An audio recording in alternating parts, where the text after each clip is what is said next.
Bonjour et bienvenue à vous tous qui êtes si nombreux. Bienvenue au Café des Libraires. Et je vais laisser à Pascal Thuot, libraire que vous connaissez tous, je suppose, Jean de Vincennes, de la librairie 1000 pages, de nous faire ce mot d'accueil parce que c'est lui qui fait la programmation avec Francis Geffard, bien sûr, et toute l'équipe de ce Café des Libraires. Alors, mon cher Pascal, juste un petit mot. On va faire vite, rassurez-vous. Merci Maët. Alors, merci beaucoup d'être venus si nombreux pour ce premier Café des Libraires. Je voulais quand même vous dire quelques mots sur cette partie du festival qui est pour nous excessivement importante, puisque tout au long du festival, entre aujourd'hui et dimanche soir, 20 cafés accueilleront tous les auteurs pour parler de l'actualité des livres de chacun des auteurs et invitera sur chaque plateau un libraire. Donc aujourd'hui, j'ai la chance énorme d'avoir à mes côtés Nathalie Lacroix. Bonjour Merci, Nathalie, Pascal. qui est libraire au Comptoir des mots dans le 20e arrondissement. Donc c'est vraiment un grand plaisir de t'avoir à côté de moi pour ce premier Café des Libraires. On a travaillé ensemble et je dois dire qu'on est très émus. Et puis, c'est à moi qu'il incombe de présenter Maët. Donc, Maët Chantrel, qui est cofondatrice du Festival Étonnant Voyageur, s'il vous plaît, qui est celle qui a animé pendant 23 ans et qui anime encore le café littéraire d'Étonnant Voyageur. Et Maët nous accompagne depuis la première édition du festival. Donc, c'est toujours un plaisir immense de te retrouver. Ouais, avec grand plaisir, parce que c'est tout à fait différent de ce que je fais à Étonnant Voyageur. Ici, c'est vraiment le Café des Libraires, et ce sont les libraires qui vont vraiment faire les interviews, même si je mets mon petit grain de sel de temps en temps, parce que j'ai lu aussi les livres et j'adore les auteurs que nous allons recevoir. Mais vous allez voir que c'est un endroit qui donne vraiment envie de poursuivre la rencontre des auteurs que nous recevons ici, à travers leurs livres, à travers leurs romans. Voilà. Et donc, juste après ce formidable Café des Libraires, 3 autres cafés suivront. L'amour, une folie, avec des auteurs formidables. Je ne vais pas vous les citer parce qu'évidemment, je pense que vous êtes tous dans une attente presque frénétique de notre invité d'aujourd'hui. L'histoire et ses personnages et les chemins de l'existence. Et je voulais juste signaler que de l'autre côté du péristyle auront lieu 3 débats à partir de 16h qui représentent chacun l'un des grands modules du festival cette année. Un grand débat qui s'appelle Zone d'ombre 1, une scène in the city et un forum des écrivains, l'écrivain, un acteur culturel comme les autres. Et maintenant, je vous demande d'accueillir Madame Toni Morrison.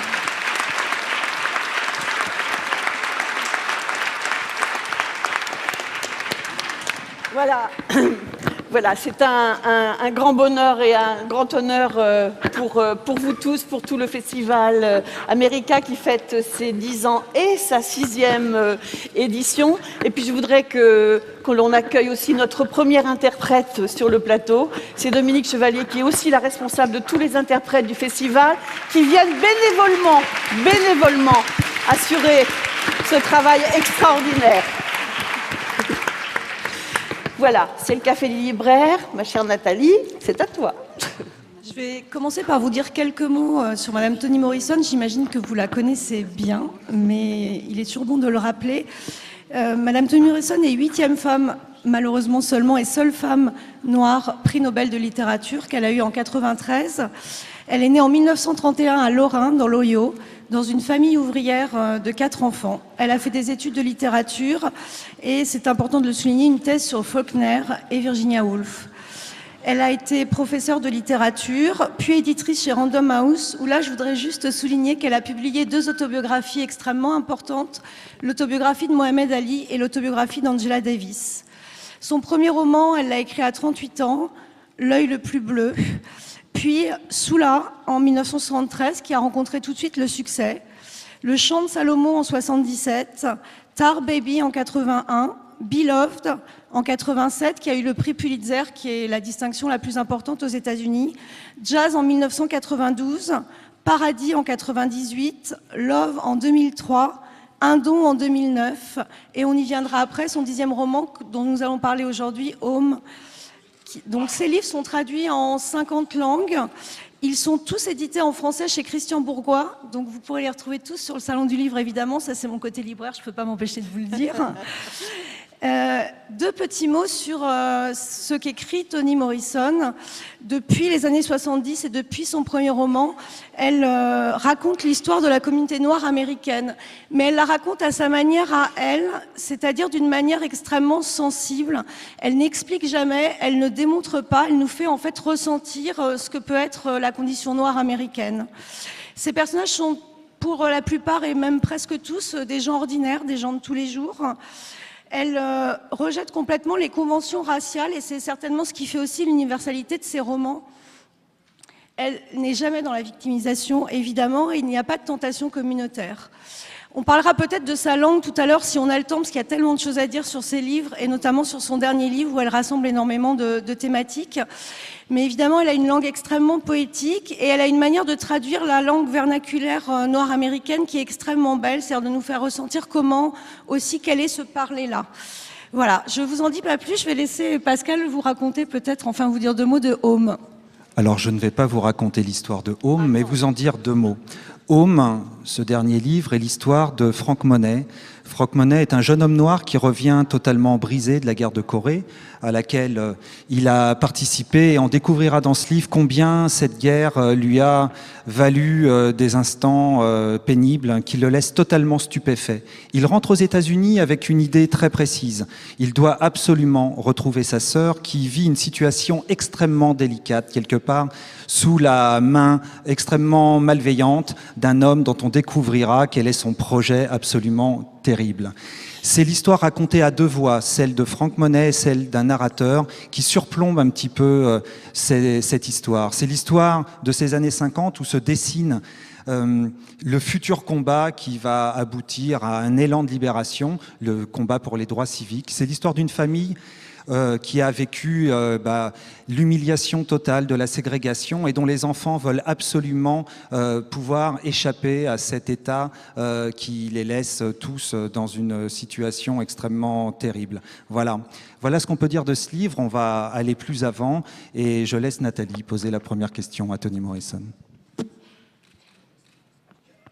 Madame Toni Morrison, ma première question, je voudrais que vous nous parliez du personnage de Frank Monet. Dans vos livres, on a souvent rencontré des personnages incroyablement féminins, mais plutôt des femmes. Là, il s'agit d'un homme. Pourquoi ce choix et pouvez-vous nous parler de Frank Monet? Thank you. Is it on? Yes. I was interested not so much in selecting a male as I was in selecting a pair, brother and sister, because I thought that relationship was almost never written about. And I wanted to highlight that relationship as probably the only one a man had with a woman that was perhaps clean. It had no baggage, no guilt, no sexual implications. Mother, mistress, daughter, wife, all of those would complicate his relationship with the woman. But a sister, I thought, those two were, and I think it's mentioned in the book, Hansel and Gretel. Ce qui m'intéressait, c'était pas particulièrement de choisir un personnage masculin. Ce qui m'intéressait, c'était cette paire, ce couple, frère, sœur, parce qu'il me semblait que c'était un genre de couple dont on ne parlait presque jamais et qui pourtant me permettait d'avoir une relation entre les deux qui était une relation propre finalement, dans laquelle il n'y aurait pas, qui ne serait pas chargée par des sentiments de culpabilité, ou dans laquelle il n'y aurait pas d'arrière-plan sexuel. Pensons par exemple à Hansel and Gretel. Alors revenons peut-être sur ce titre, Home. Home évoque la maison, le retour aux sources, mais il dit bien plus que cela. Il parle de la communauté, l'entourage qui rassure et protège. Est-ce que vous pouvez nous dire 2 mots de ce choix du titre Home?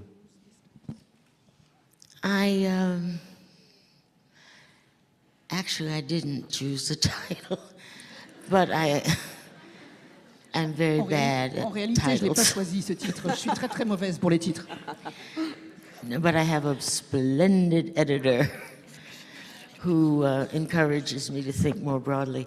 But it worked and it was satisfactory in every way because everybody in America has come from someplace else except Native Americans and immigrants who came because they were pursued or because they wanted riches or because they were bought, sold, told, either you go to jail or you go to America, as they did in England. Everybody was from someplace else, thrown out or exiles. So the idea of home for Americans is fraught with yearning.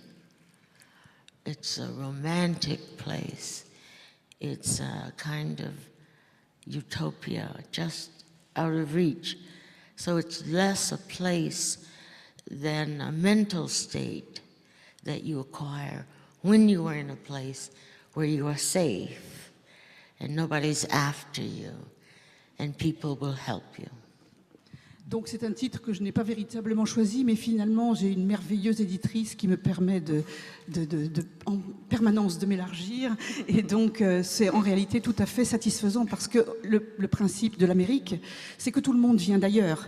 Finalement, qu'il s'agisse en dehors des gens des Premières Nations, tout le monde vient d'ailleurs, que ce soit un exilé qui est venu parce qu'il était pourchassé, qu'il soit venu parce qu'il voulait devenir riche, qu'il soit venu parce qu'on ne lui laissait pas tellement le choix, comme en Angleterre, c'était soit la prison, soit venir en Amérique.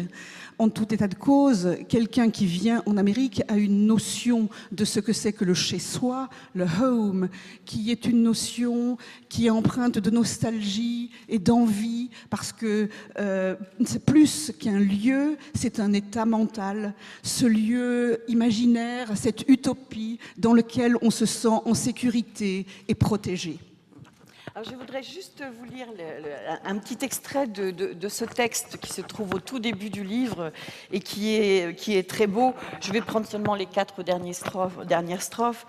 Cette maison est étrange, ses ombres mentent. Dites, expliquez-moi, pourquoi sa serrure correspond-elle à ma clé? Voilà. C'est assez mystérieux ce texte que l'on trouve au début et puis on va un petit peu comprendre de quoi il s'agit au fil de l'histoire. Ce Franck Monet. Those were lyrics that I wrote for Kathleen Battle and Andre Previn. It's part of a series of songs called Honey and Rue, and that was one. I sort of thought the music was not quite appropriate to my lyrics. So I took them and put them in front of the book because it said what I meant about being in a strange place, at the same time familiar, and you have the key. It really is your home. Kathleen Battle. Oui, en réalité, ce sont les paroles d'une chanson que j'ai écrite pour Kathleen Battle et André Prévin, qui font partie d'un groupe de chansons. Et pour finir, quand j'ai entendu la musique, je trouvais que la musique n'allait pas trop bien avec mes mots.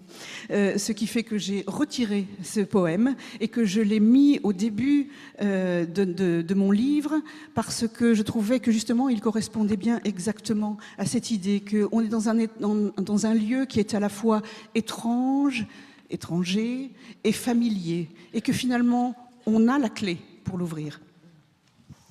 Peut-être que du coup, on peut parler du début du livre, donc qui démarre par ce grand poème.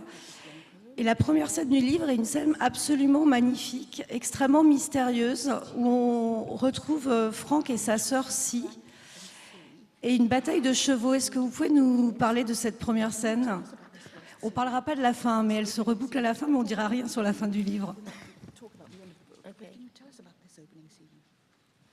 That beginning was literally the beginning, the first thing I wrote, and I want to say something about horses.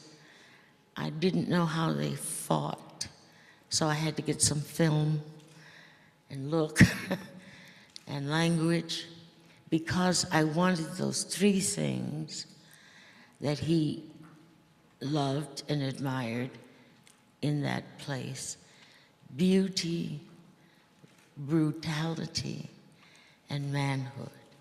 Those three things impressed him. And at the same time, he was in a position to protect his sister and to hide from her the violence of the fight. So that theme, without talking about the ending, runs all the way through to his concept of what manhood really is. Je voulais donc commencer cette scène, mais je ne savais pas du tout comment les chevaux pouvaient se battre. Donc il a fallu que je regarde des films et que je vois exactement comment les choses se passaient pour pouvoir décrire cette bataille. Et pourquoi est-ce que je voulais décrire cette bataille? Parce que je voulais que le livre commence sur cette triple idée de la beauté, de la brutalité et du fait d'être un homme. Et mettre Frank dans une situation où il était obligé de protéger sa sœur de cette violence. Et sans révéler la fin, ce thème de qu'est-ce que c'est qu'être un homme court au travers de tout le livre. Et il y a aussi de la beauté dans la brutalité. Yes, yes. That's what men think. C'est précisément ce que je veux dire. Mais il y a quelque chose de troublant, c'est que dans ce couple animalité-humanité, finalement, les rôles ont tendance à s'inverser. Frank voit des hommes se conduire comme des animaux, lui est obligé de devenir un homme, et il voit les chevaux se dresser comme des hommes. Où est la frontière entre ces deux mondes? It's fluid. He has to discover the difference between the necessity of brutality equating itself with manhood and evolves throughout the novel to a position where he can be a man, respected, dignified, without violence, and still be extremely masculine at the same time. Ben, cette frontière, elle est fluctuante. Et justement, il doit découvrir qu'au départ, être viril, être un homme, ça signifie effectivement que cela passe par la brutalité. Et puis, il doit évoluer au travers du livre pour se rendre compte qu'il peut être un homme qu'on respecte, un homme digne, sans passer par la brutalité. Alors justement, pour Franck, il va faire un long voyage pour aller sauver sa sœur. C'est aussi un voyage qui va être rédempteur pour lui, mais qui est un voyage qui est à la fois une épreuve. Est-ce que pour vous, la rédemption passe forcément par l'épreuve? Je vais juste dire ce qu'il dit, page 100, ce qu'il dit à un moment donné: fini les gens que je n'ai pas sauvés, fini regarder mourir les gens qui m'étaient proches, fini et pas ma sœur, impossible. He is driven back south to help his sister because she, was the first person he cared for as a child. He took care of her. His first opportunity to be sort of an adult. When he comes back from Korea, which is a brutal place, the battlefield of the United States is almost as brutal as was Korea. But when he arrives, closer and closer he gets to home, to Lotus, and he does rescue his sister without violence and takes her home, so that in the process he becomes the opposite of the definition of manhood. And she, in turn, becomes independent of him. She doesn't need him anymore the way she did before. And so they are on equal playing field at the end. C'est-à-dire qu'il est obligé, venant de la Corée, qui est cet endroit d'extrême brutalité, il est obligé de retourner dans le sud pour aller sauver sa sœur. Et il arrive dans des États-Unis qui sont un champ de bataille presque aussi brutal que celui de la Corée. Et au fur et à mesure qu'il s'approche d'elle, il se rend compte que sa virilité n'est pas obligée de passer par la violence. Il finit par, en effet, sauver sa sœur, mais au moment où il le fait, il perd certains aspects de sa virilité. D'un autre côté, elle devient indépendante et n'a plus besoin de lui. C'est ainsi qu'à la fin, il se retrouve sur un pied d'égalité. One other thing, redemption. I believe that all the characters in my books are redeemed at the end. Some of them drop dead. Some of them don't have anything. But they have knowledge. They know something at the end of the books that they didn't know at the beginning. And that, for me, the acquisition of knowledge about oneself and the world is redemption. Pour revenir sur la rédemption, je voudrais dire qu'à mon avis, tous mes personnages, dans tous mes romans, connaissent la rédemption. Alors parfois, ils tombent morts, parfois, ils n'ont absolument rien au bout, mais ils ont appris quelque chose. Et pour moi, l'acquisition de la connaissance de soi et du monde, c'est ça la rédemption. Alors vous nous rappelez dans ce livre que les Afro-Américains ont payé un lourd tribut dans les guerres dans lesquelles les Américains ont été engagés au XXe siècle. Donc ça pose vraiment la question de la place des Afro-Américains dans l'armée américaine, de se battre pour son pays et de revenir finalement pas mieux considérés qu'on ne l'était avant, ce qui pose quand même un certain problème. Je vais quand même citer 3 lignes de votre livre qui me semblent particulièrement éclairantes sur ce sujet. C'est page 25, dans la bouche du révérend. Une armée où les Noirs ont été intégrés, c'est le malheur intégré. Les chiens, on les traite mieux. Franck le regardait fixement mais ne dit rien. L'armée ne l'avait pas si mal traité que ça. Pouvez-vous nous dire quelque chose sur ce double regard, sur cette opposition incroyable? When the army was desegregated and black men were allowed in units that contained white men, it was a level of success. Understand that the urgency for African Americans was to be part of to be citizens, to be responsible for their lives, and to really develop an affection and feel some honor in being American. They were stopped, prevented, killed all along, but they never surrendered, never surrendered. They did what we know of Martin Luther King. There was no fight. Nobody was shooting anybody. Nobody was tearing down walls. They were receptive to violence, name-calling, brutality, but they went on and on and on. Didn't matter how long it took, and they did not associate themselves with the negativity and the hatred of the enemy. They refused to go there. Dans l'armée, le fait qu'il y ait la possibilité pour des Noirs d'être dans les mêmes bataillons que des Blancs et d'être avec des Blancs, c'était déjà en partie un succès. Alors ils ont été humiliés, on les a traités de tous les noms, on les a mal considérés, mais jamais, jamais, jamais, ils ne se sont rendus. En particulier, ils n'ont accepté la violence. Regardez Martin Luther King. Et jamais ils n'ont cédé à la violence. Toujours, ils ont continué. Tout ce qui était acquis été acquis et I'm sorry. Et j'ai perdu la fin de ce qu'a dit Madame Morrison. Donc ils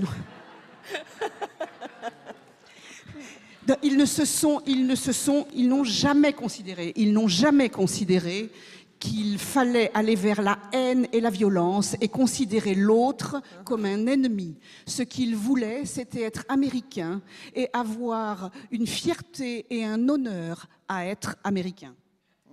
Bravo, Dominique. J'ai retrouvé, excusez-moi. Elle est formidable. Elle est formidable. Alors justement, on vient de parler beaucoup de violence, de la violence de l'armée, de la violence que rencontre Franck en rentrant de l'armée.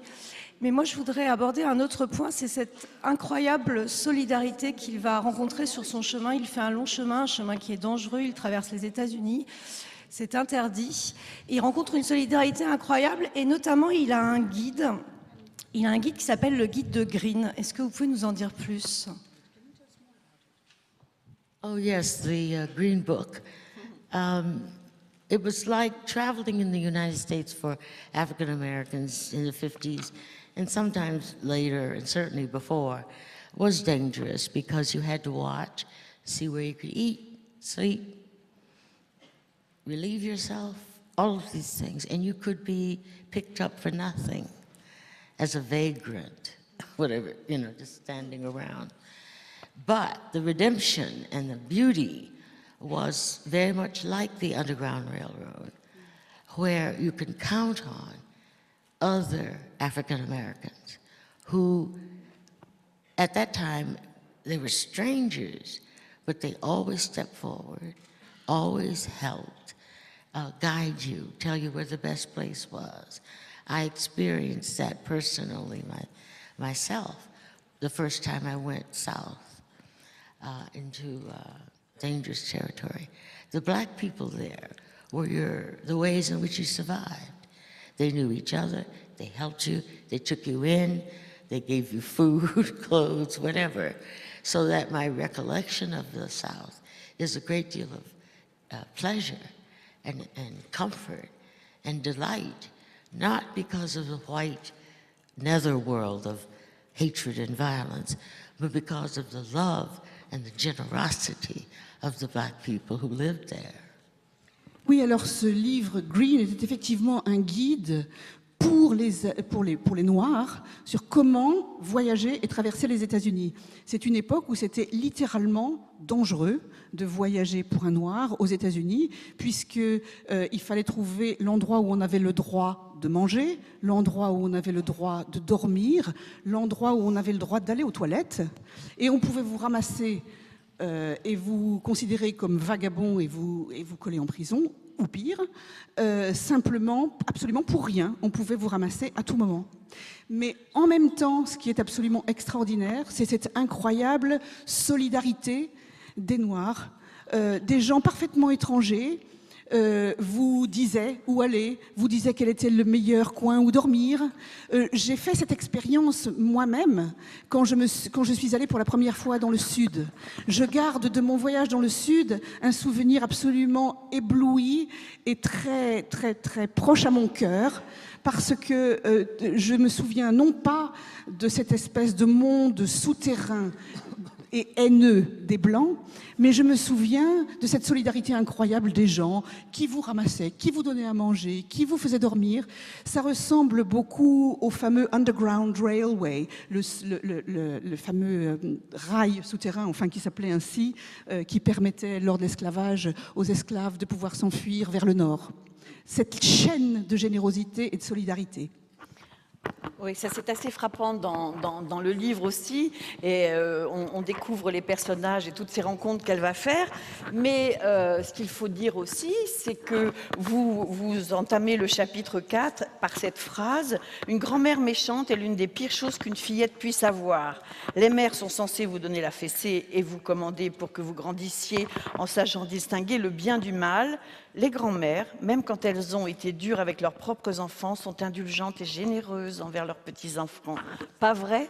Et c'est vrai que vous mettez en scène une grand-mère abominable qui va d'ailleurs beaucoup influencer la vie de sa petite fille, qu'elle va un peu martyriser. Yes, a bad grandmother. Ouais, Horrible, la méchante horrible. grand-mère. Méchante. I am a grandmother. Nothing my grandchildren can do is other than adorable and funny and charming.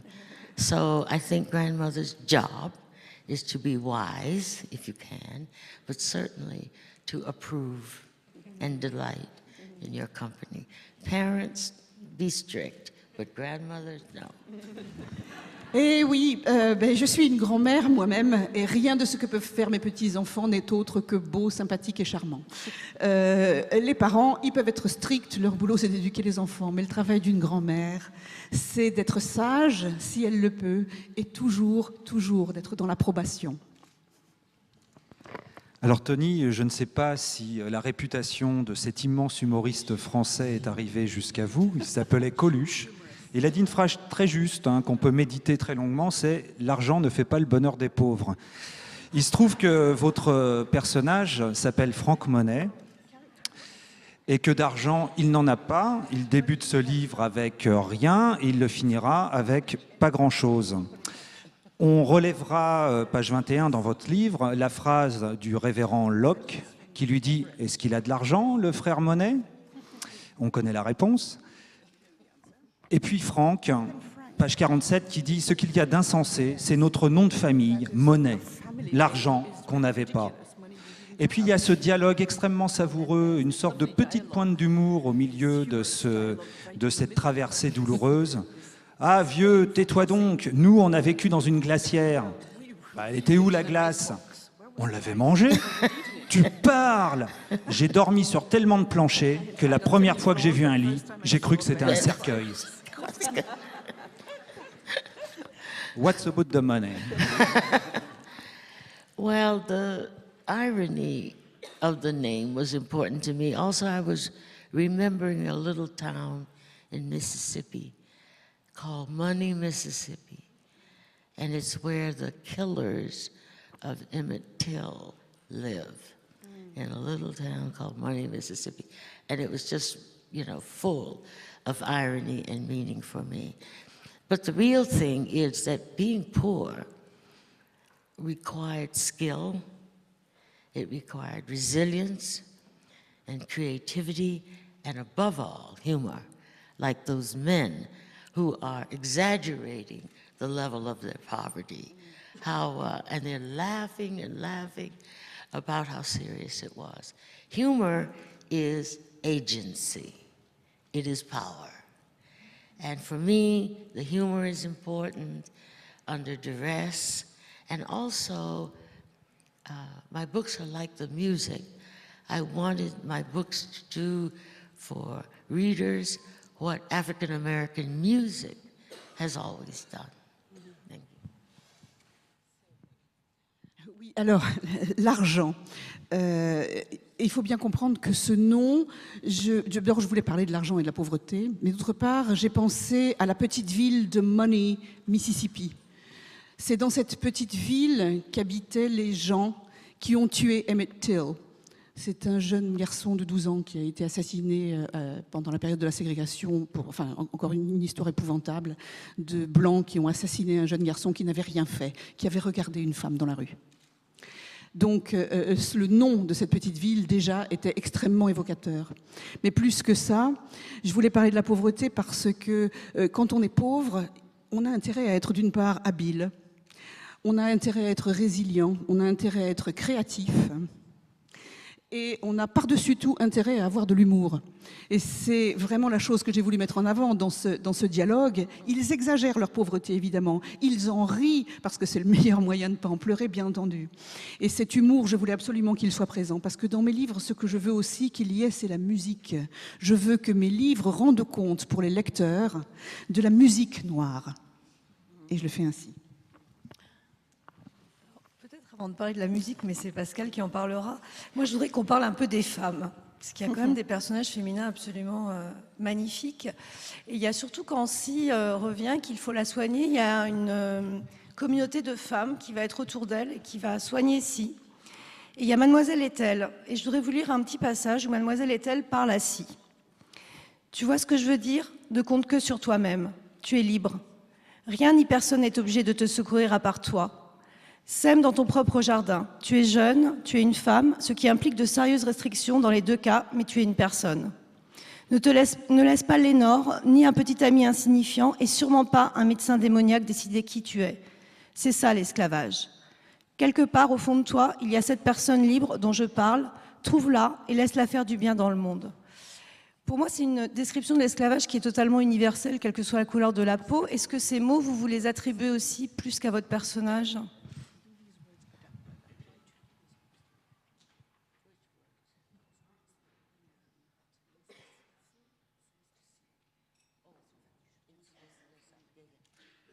Yes, he's trying to liberate her from her self-loathing.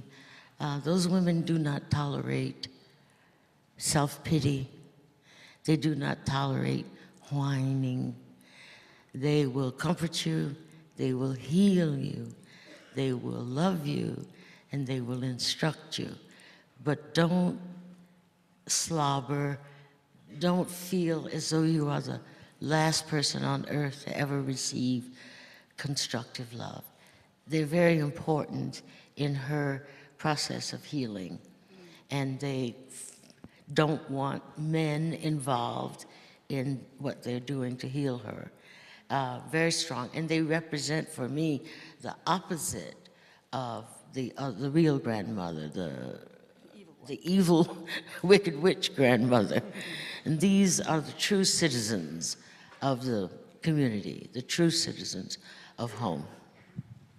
Oui, ces femmes, elles vont vous rassurer, elles vont vous consoler, elles vont vous soigner, elles vont vous rendre fort, mais surtout, ne tombez pas dans l'apitoiement de vous-même. Surtout, ne gémissez pas, ne sanglotez pas, ne vous dites pas que vous êtes la dernière personne au monde, parce qu'elles veulent que vous soyez fort et forte.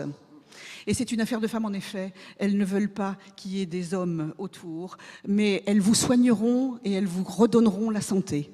Et de fait, ce sont ces femmes-là, les vraies citoyennes.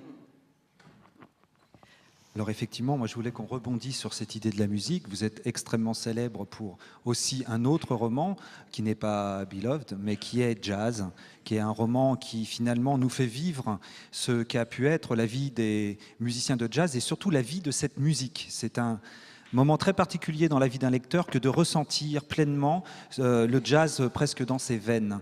Et puis vous avez cette phrase qui me paraît presque définitive, extrêmement propice à une longue réflexion sur l'histoire américaine. Ce que vous dites, vous écrivez page 115, « Après Hiroshima, les musiciens avaient compris aussi vite que quiconque que la bombe de Truman avait tout changé et que seul le scat et le bebop parvenaient à dire comment ».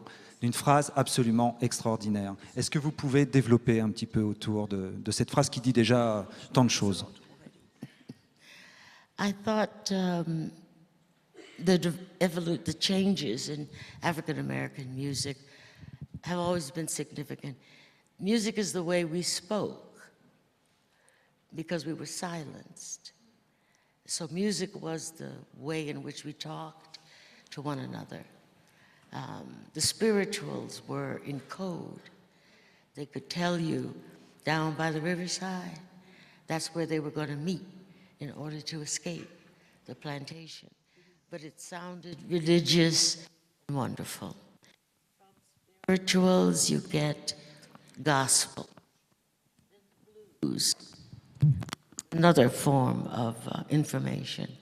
When you move from a place where you cannot choose whom you want to marry or whom you fall in love with, into the north where you could actually fall.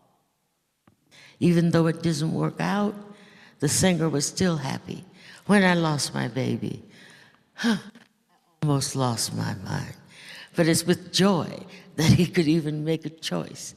Then jazz, which was very special, very different. Freedom, sexuality, the real life. And jazz in that book, I was trying to not talk about the jazz age, the way white.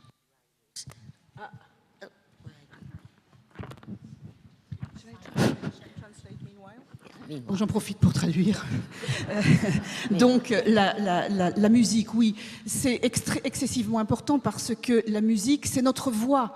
C'est la voix des Noirs, puisque les Noirs ne pouvaient pas parler, on les forçait au silence. Ils s'exprimaient donc par la musique. Et la musique était une forme de code. Quand dans les spirituals, on entend « Down by the riverside », au bord de la rivière, eh bien, ça veut dire que c'était le lieu où là, on se retrouvait. Mais bon, il y avait des accents religieux, ça passait pour tout le monde. Et puis après, il y a eu le blues.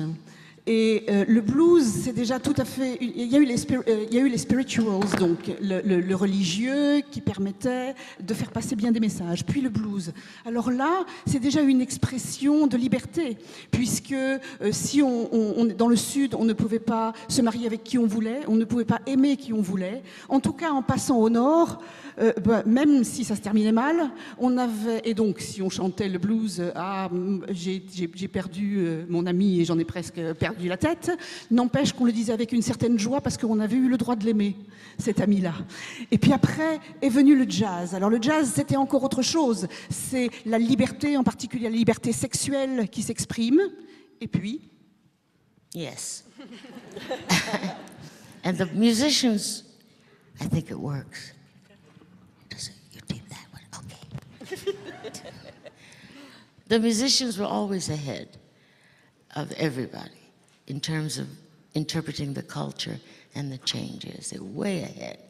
So when jazz came, it was the music that people despised. I mean, the church going. They called it down below the belt. Oh, yeah. And we know what's down there. But it was also cityfied, urban. It wasn't the soulful music of the South or of the farm. Then, right on the edge of jazz, the war, and you did get scat and bebop. It changed the whole, sheet of music because they felt that nothing would be the same after that bomb was dropped on Hiroshima. Everything would be different.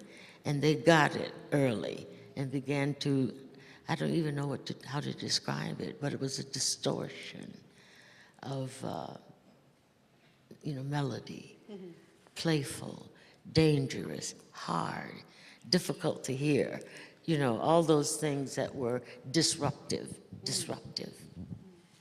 Oui, et donc quand est venu le jazz, il faut quand même se rendre compte que les musiciens ont ceci d'extraordinaire, qu'ils sont toujours en avance, ils sont extraordinairement en avance dans leur compréhension des changements culturels. Et donc le jazz, c'était cette liberté, mais c'était aussi quelque chose qui était devenu d'une certaine manière plus joyeux, plus urbain, plus de la ville et plus l'espèce de douleur et de nostalgie du sud et de la ferme. Mais au-delà de ça, après est venu le scat et le bebop. Et effectivement, après Hiroshima, ils ont été les premiers à comprendre que le monde ne serait plus jamais pareil. Et c'est pourquoi leur musique, c'est une musique qui est pleine de distorsions, de dissonances, de façons autres de traiter la langue et la musique et de traiter la mélodie. Et c'est ça qui montre qu'il y a, que le monde a été rompu, a été changé. C'est dur d'enchaîner après la musique parce que c'est vraiment très important dans les livres de Toni Morrison et c'est magnifique. Moi, je voudrais parler des villes. Les villes sont importantes dans le livre et notamment elles donnent des informations extrêmement importantes sur la vie des gens. Il y a 2 villes dans le sud, Lotus, qui est la ville originaire de Frank, et Jeffrey. Et elles sont décrites ainsi. Jeffrey avait des trottoirs, l'eau courante, des magasins, un bureau de poste, une banque et une école. Lotus était à part, sans trottoir ni canalisation intérieure, juste une 50aine de maisons et 2 églises, dont une utilisée par certains fidèles pour enseigner à lire et à compter. Et un peu plus loin, Franck, dans un de ses monologues, nous dit « Lotus, Géorgie, est le pire endroit du monde. pire que n'importe quel champ de bataille. Est-ce que vous pouvez nous parler de ces deux villes, Jeffrey et Lotus? Well, he does hate and loathe Lotus. It's limited as a teenager to him. Nothing new, nothing to see, nowhere to go. It's like many areas that were segregated off from the white towns. They were black towns. They even called them colored towns. And remember that Frank was, along with another black neighborhood, expelled. When he was young, there were many stories of whole cities would be freed, where black people were just told to leave. Their property taken, expropriated, and under threat of death, they got out of town. And he was born and his family in one such place. So the idea of a closed black town, village, hamlet was very pervasive. It still exists in certain parts of the United States. The separation being property. And of course, they didn't give them water, and they didn't give them electricity, and certainly no schools. I mean, it was a terribly oppressed version of segregation then, and in a different way, I suppose, now. But that town, unlike, say, some other towns I've written about, where they have chosen, I do remember when black people were excluded from the lowlands in Pittsburgh, and they had to live up in the hills until the white people found out that the air was better up there. So then they decided all the black people should live in the valley, where it was, you know, foggy, and they had all those steel plants, etc. Oui, alors, effectivement, Frank déteste cette ville de Lotus, cette ville où il a grandi, où il a été adolescent, et c'est une ville où il n'y a aucun avenir, aucune perspective, il ne se passe rien, il n'y a rien. Et ce qu'il faut bien comprendre, c'est qu'à cette époque, aux États-Unis, il y avait des villes entières que l'on nettoyait littéralement de ces noirs. C'est-à-dire du jour au lendemain, on venait et sous menace de mort, on les faisait quitter leur maison, quitter leur propriété, fiche le camp. Et on récupérait les maisons, etc. Et on avait nettoyé la ville de ces noirs. Moyennant quoi se recréaient à côté, évidemment, des hameaux, des bourgades, des villes noires qui n'avaient naturellement ni électricité, ni eau, ni système d'évacuation des eaux usées. Et il fallait vivre là-dedans. Je suppose que d'une certaine manière, il existe encore des villes semblables pour des raisons différentes aujourd'hui. Mais je me souviens très bien, par exemple, de l'époque où, à Pittsburgh, il était au départ, les Blancs habitaient dans la vallée, près des rivières. Et les Noirs, on les avait mis en haut de la colline. Jusqu'au moment où on s'est rendu compte que la ville industrielle, évidemment, avait été extraordinairement polluée et que toute la pollution était en bas, dans la vallée, dans la partie près des berges. Alors à ce moment-là, on a viré tous les Noirs des collines, on les a fait habiter dans la vallée, et c'est les Blancs qui sont montés sur le haut de la colline. Tu voulais ajouter quelque chose, Pascal ? Moi, je voulais juste en quelques mots, parce que cette heure en votre compagnie, hélas, se termine. Mais pour ceux d'entre vous qui êtes là pour le week-end, Toni Morrison vous donne rendez-vous 2 autres fois, ce qui est absolument inédit en France. Donc, on est très fiers de ça. Et je voulais juste que vous nous disiez, puisque quelles sont vos influences littéraires ? Vous avez écrit une thèse sur William Faulkner, grand auteur du sud des États-Unis. On imagine, sans en avoir la certitude, et c'est ce qui fait partie du charme lorsqu'on vous lit, que des auteurs comme James Baldwin vous ont influencé. Est-ce que vous avez comme ça 2 ou 3 auteurs qui vous semblent fondamentaux et qui vous ont finalement accompagné ?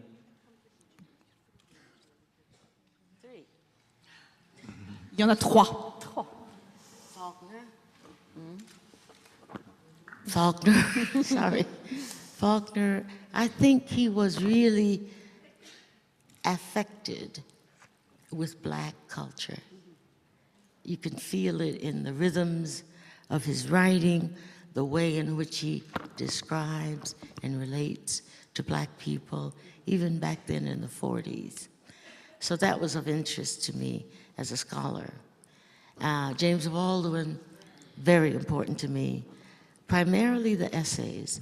He had a language, unlike any other essayist I knew of who was black, which was assertive, eloquent, political in the best sense of the word, but was not devoid of love. And the last one was Gabriel Marquez. He taught me, or I learned from his books, how you could make magic ghosts part of the political narrative without apology and at the same time clever in the writing. So those three were very important influences on me. Il y en a 3 donc. D'abord William Faulkner, qui, même dans les années 40, avait véritablement un sens de qui étaient les Noirs. Ça se sent dans le rythme de son écriture, ça se sent dans la façon qu'il a de décrire les Noirs, et c'était pour moi extrêmement intéressant du point de vue de l'universitaire que j'étais. Il y a évidemment James Baldwin, très très important, surtout dans les essais qu'il a écrits. Parce que, contrairement aux autres essayistes, et même des Noirs, c'était le premier qui avait un style d'écriture dans ses essais qui était affirmatif, qui était politique, dans le meilleur sens du terme, mais qui n'était jamais dépourvu de tendresse. Et puis, troisièmement, Gabriel Marquez. Alors lui, il m'a appris qu'on pouvait mettre de la magie, qu'on pouvait mettre des fantômes à l'intérieur d'une narration et qu'il n'y avait pas besoin de s'en excuser. Avant de te donner la parole, Nathalie, parce que je sais que tu vas parler de l'écriture, c'est vrai que je voulais juste dire, vous voyez ce dont on a parlé, on le trouve dans un petit livre de 150 pages qui ne pèse pas lourd dans la main, alors qu'il marque durablement et le cœur et la mémoire. Et évidemment, on en arrive à l'écriture, cette écriture ciselée. Juste un mot sur l'écriture, parce qu'on n'aura malheureusement pas le temps d'en parler. On aurait pu parler de la construction du livre, mais du coup, vous la découvrirez, qui est une très belle construction avec ces renvois entre les monologues de Franck et un narrateur qui raconte l'histoire et qui, du coup, qui permet à Toni Morrison de dire des choses différentes à l'aide de ses deux voix. Mais surtout, une écriture qui, là, est extrêmement dense, assez elliptique, un peu, mais je crois ne pas abuser en disant que je cite ces mots, ça serait un peu écrire moins pour dire plus. Et c'est vraiment complètement époustouflant. That was a deliberate effort on my part to say a great deal with less, and also to be more and more seductive. Alors, moi, j'ai encore... C'est effectivement quelque chose de délibéré de ma part, d'en dire plus en écrivant moins, et aussi de travailler dans la séduction. Alors, juste une dernière question. Vous avez vu comme on vous aime ici, comme le public vous aime, les critiques littéraires, les journalistes, etc. Et j'ai encore une dernière question, parce que j'ai lu dans une interview que vous avez donnée à Florence Noisville que votre prochain roman se passera dans cette époque contemporaine, dans notre époque contemporaine, à notre époque, donc que les personnages évoluent dans la cosmétique et que ça vous faisait un petit peu peur. Moi, je ne veux pas croire. Vous n'avez peur de rien, Toni Morrison, c'est pas possible. This is a little scary because I don't have the grasp on now, literarily speaking. So I'm trying to be totally contemporary without really understanding what's going on. It's too fast, it's too much, everything is the same and everything is different. So it's a very hard project for me. I hope I finish it, who knows? Oui, ça fait un peu peur, parce qu'en effet, je n'ai aucune prise, littérairement parlant, sur le contemporain, sur aujourd'hui. Je ne comprends pas grand-chose, tout est la même chose et tout est différent. Il faut que j'évolue comme je peux. C'est très très difficile pour moi et j'espère que ce projet, j'arriverai à le mener à bout, qui sait. Alors, juste, attends, Maët, avant juste de finir, parce que c'est l'émotion, mais j'ai absolument oublié de vous donner le nom de la traductrice du livre de Toni Morrison, qui est vraiment une traduction. Je pense que ça a été un travail absolument, c'est un travail remarquable. Donc je répare mon erreur et je m'en excuse platement. Et donc elle s'appelle Christine Laferrière. Voilà, et elle mérite aussi vos applaudissements. Elle mérite les applaudissements.